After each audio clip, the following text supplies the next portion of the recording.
அறங்காக்கும் பெரியோரே. ஒருமுறை அமெரிக்காவிலே மேடை மீது ஜார்ஜ் புஷ் பேசிக் கொண்டிருந்த போது ஒரு கயவன் செருப்பை தூக்கி அவர் மீது வீசினான். ஒரு முறைக்கு 2 முறை. இலாவகமாய் குனிந்து விட்டார். செருப்பு வெளியே விழுந்தது. He dodged the shoe. சிங்கம் என சீரவா செய்தார். புன்னகை பூத்தார்.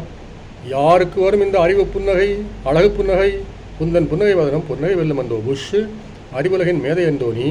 உதாரணமாக அமெரிக்காவின் இரட்டை கோபுரத்தை பின்லாடனுடைய தீவிரவாதிகள் 2 விமானங்களை விட்டு மோதி உடைத்த போது எண்ணற்ற மக்கள் அங்கே இறந்தனர்.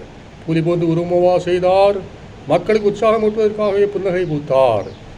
அடே பின்லாடன், நீ போரை தொடங்கி இருக்கின்றாய், நான் அதை முடித்து வைக்கின்றேன் பார் என்று சவால் விட்டார். சொன்னபடியே முடித்து வைத்தார். பதுங்கு குழியிலிருந்து செந்தூக்காய் தூக்கிவிட்டார் பின்லாடனை.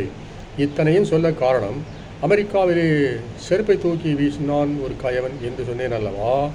இந்திய திருநாட்டிலோ மாங்கனியை தூக்கி எறிகின்றனர் ஒருவருக்கு ஒருவர் அன்பினால். பாண்டிச்சேரியில் நடக்கும் மாம்பழ திருநாளை தான் குறிப்பிடுகின்றேன். அதன் வரலாறு என்ன? இதோ காரைக்கால் அம்மையாரின் கணவர் ஒரு நாள் ஒரு மல்கோவா மாம்பழத்தை வாங்கி வீட்டுக்கு அனுப்பி வைத்தார். ஏன் தான் பணி முடித்து வீடு வரும்போது மனைவியை வெட்டித்தர வேண்டும் என்று. ஆனால் எங்கிருந்தோ வந்த பிச்சாண்டி அந்த மாம்பழத்துக்கு கை நீட்டுகின்றான். வழக்கமாக முருகன் தான் ஆண்டுகோளத்தில் வருவது உண்டு. ஆனால் இங்கே வருவது சிவனார், குற்றாலத்து சித்திர சபையிலே உள்ள பிச்சாடனர் போல.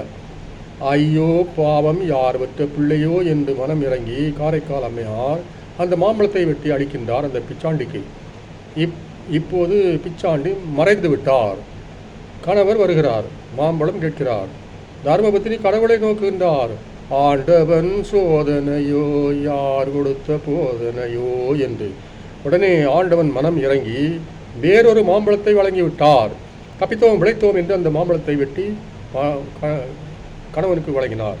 மாம்பழம் அலாதி சுவையாக இருப்பதைக் கண்டு கணவர் விசாரிக்க மனைவி நடந்தது அனைத்தையும் சொல்லிவிடுகின்றாள். புரிந்து கொண்ட கணவன் மனமோந்து அவரை இறைப்பணிக்கு அனுப்பி வைக்கின்றார். அவர்தான் 63 நாயன்மார்களில் ஒருவரான காரைக்கால் அம்மையார்.